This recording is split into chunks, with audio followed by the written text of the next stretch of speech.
Hello guys, हम कर लेते हैं the Haryana ceiling on land holding act 1972।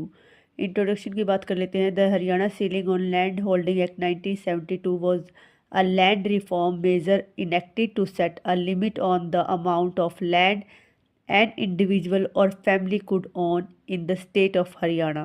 The legislation was a part of longer national effort to correct the agrarian structure in India after its independence.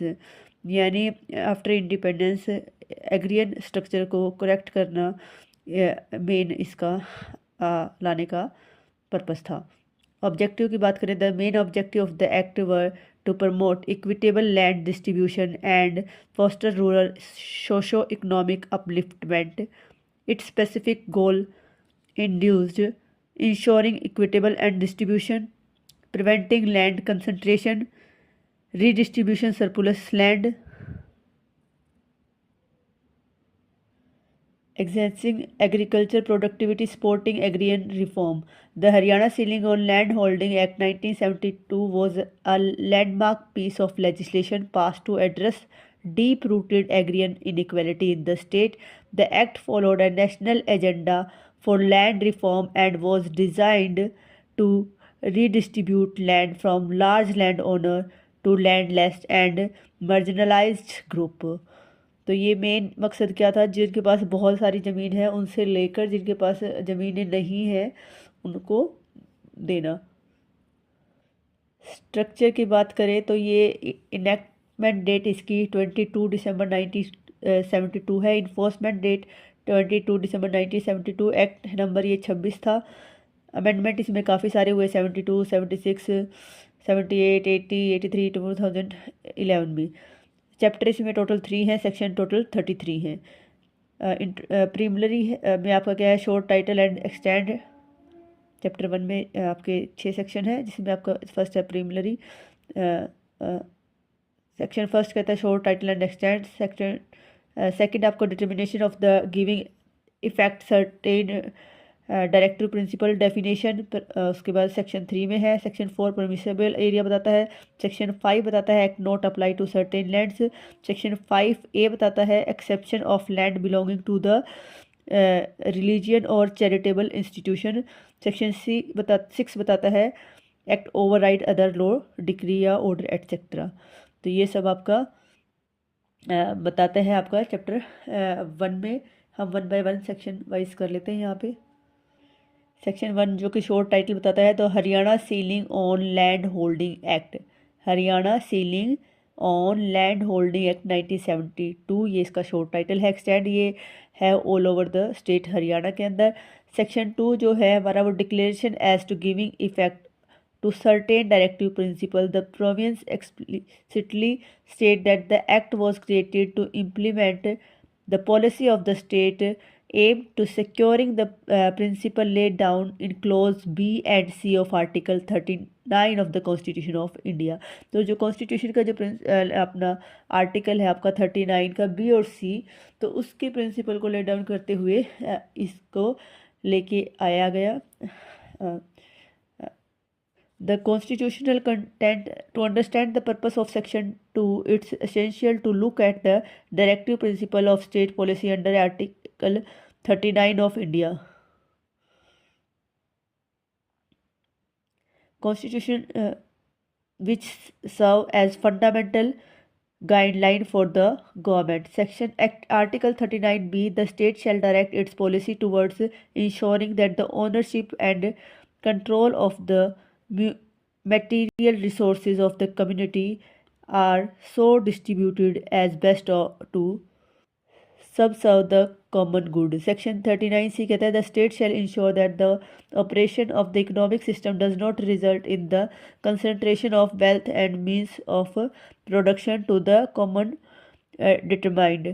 यानी ये prevent करता है wealth concentration को और इक्विटेबल डिस्ट्रीब्यूशन के बारे में बात करता है जो 39B और C। तो उसके बाद डेफिनेशन 3 की बात करते हैं।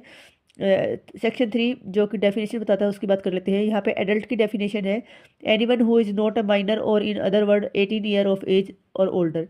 एग्रीकल्चरल वर्कर क्या है, a person whose main source of income come from wages earn either in cash or good for doing agriculture work.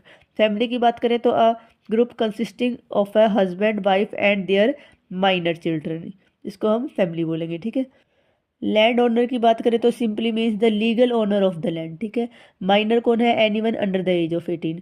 Permissible area कौन सा है? The maximum amount of land a person or family is legally allowed to own the exact size of their area depend on the type of land and its productivity और type of land को depend करते हुए जो कि पर legally allowed है किसी persons को या फैमिली को, वो आपका के मैक्सिमम अमाउंट जो अलाउड है वो आपका परमिशिबल एरिया कहलाएगा।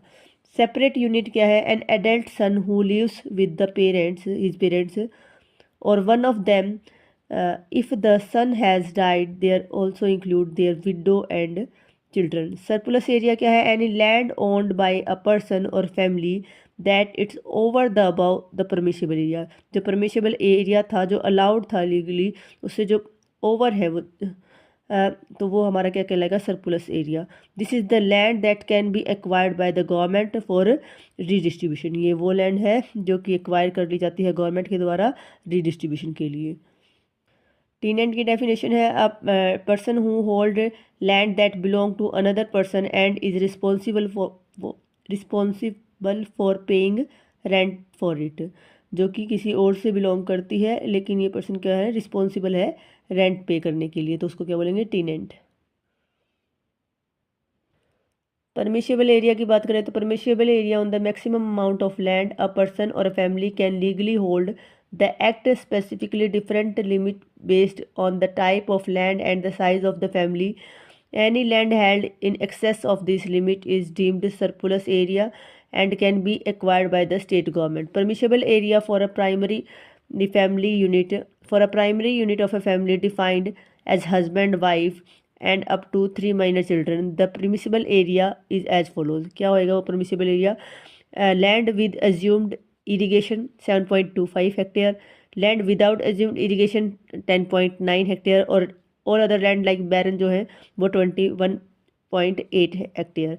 Increase of family size for family size, the act provide for increase to the permissible area under specific circumstance. Additional family member है तो फर्स्ट 5 बियॉन्ड आपका क्या हो जाएगा? 1/5 ऑफ द। उसके बाद लेकिन यहाँ पे क्या है? Total area can not exceed twice the limit for the permissible area, ठीक है। देन हम सेक्शन 5 की बात करें तो act not apply to certain land, कौन से लैंड पे अप्लाई नहीं होगा? Land owned by government bodies जो है SC ST गवर्नमेंट्स या ग्राम पंचायत म्यूनसिपल कमेटी या जो कंटेनमेंट बोर्ड हैं उनकी।